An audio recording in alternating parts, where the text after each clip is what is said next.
Assalamualaikum sahabat beriman.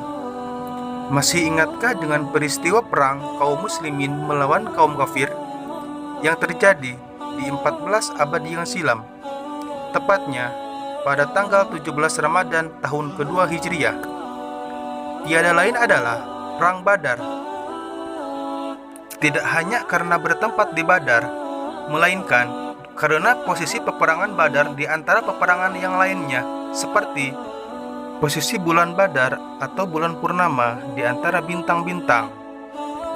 Sahabat beriman, bantu kami membangun Indra Syahrul Channel dengan cara menekan like dan menekan subscribe agar kami lebih semangat menyiarkan berita Islam selanjutnya.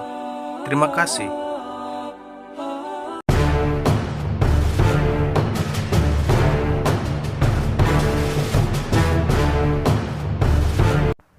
Perang Badar disebut juga sebagai Hari Furqan, yaitu di hari bertemunya dua pasukan yang tertulis dalam surat Al-Anfal ayat 41. Perang Badar merupakan perang yang mendapat pertolongan dari Allah Ta'ala untuk menegakkan kebenaran dan menghancurkan dominasi kekufuran. Jika kita mengamati kembali sejarah, terdapat beberapa sisi yang tak tampak dalam pertempuran Badar, yaitu sebagaimana tersirat dari firman Allah Subhanahu wa Ta'ala, yang artinya agar mereka tidak menyembah Allah yang mengeluarkan apa yang terpendam di langit dan di bumi. Quran Surat An-Naml ayat 25. Allah yang mengeluarkan apa yang terpendam di langit dan di bumi. Ayat tersebut memberi isyarat kepada kita semua bahwa di langit terdapat kunuz atau harta benda dan khobaya, sesuatu yang tersimpan dalam langit. Sebagaimana di dalam bumi, harta benda langit keluar dalam bentuk bermacam-macam. Di antaranya adalah Allah berfirman dalam Al-Quran, yang artinya, kepada kalian jin dan manusia dilepaskan nyala api dan cairan tembaga, maka kalian tidak dapat menyelamatkan diri. Quran Surat Ar-Rahman ayat 35. Cairan tembaga tersebut turun dari langit sehingga ia termasuk bagian dari khoba' samawat atau sesuatu yang tersimpan di langit.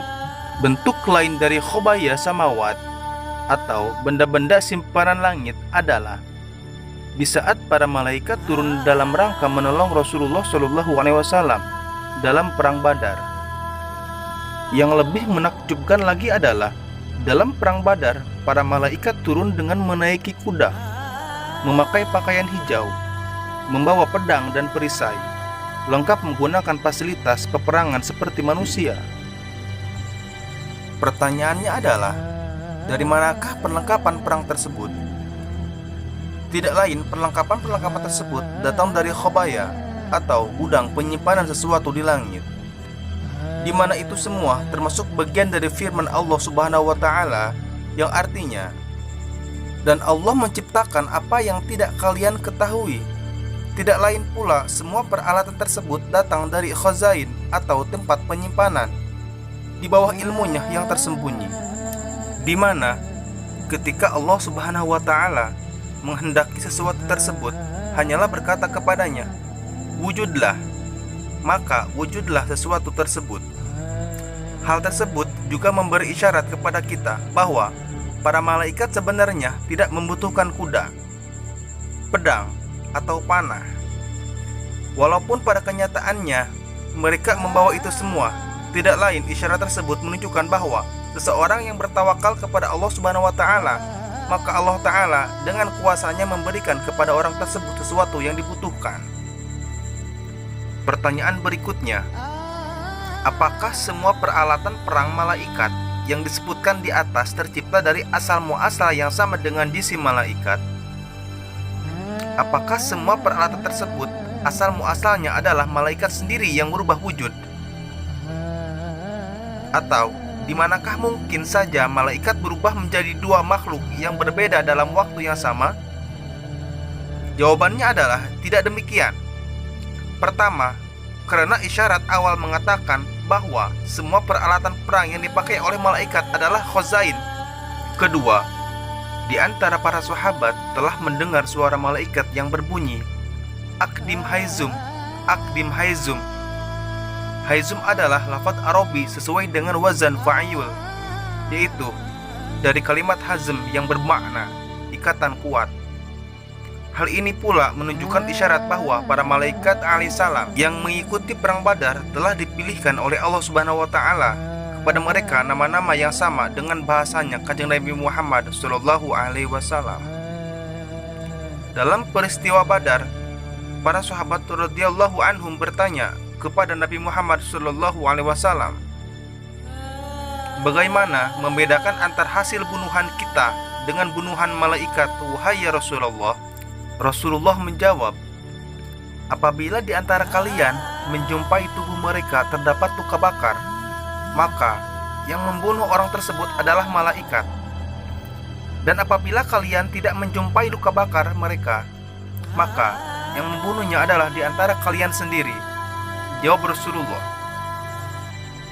Jawaban Rasulullah Shallallahu Alaihi Wasallam tersebut memberikan isyarat bahwa pedang dan panahnya malaikat terbuat dari api.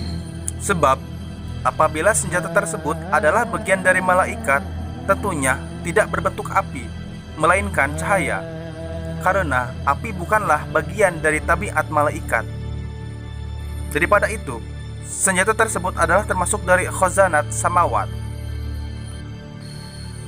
Sahabat beriman, ada keistimewaan daripada perang Badar ini, yaitu sebagaimana Allah berfirman, yang artinya, lakukanlah semua keinginan kalian, aku telah mengampuni kalian. Dari firman tersebut menunjukkan bahwa Allah Ta'ala telah memberi keistimewaan berupa magfirah kamilah atau ampunan yang sempurna kepada pasukan Badar, dan tidak melihat apa yang mereka perbuat setelah itu. Walaupun telah mendapat keistimewaan tersebut, para sahabat Badar telah berpegang teguh dengan syariat Rasulullah Shallallahu Alaihi Wasallam. Mereka tetap istiqomah dalam beribadah, sebab mereka beribadah kepada Allah Subhanahu wa Ta'ala bukan dalam rangka ingin meraih magfirah belaka, melainkan ibadah mereka kepadanya karena memang Gusti Allah Subhanahu wa Ta'ala adalah satu-satunya zat yang berhak untuk disembah, bukan karena mereka takut pada api neraka dan berharap surga. Wallahu a'lam bissawab. Assalamualaikum warahmatullahi wabarakatuh.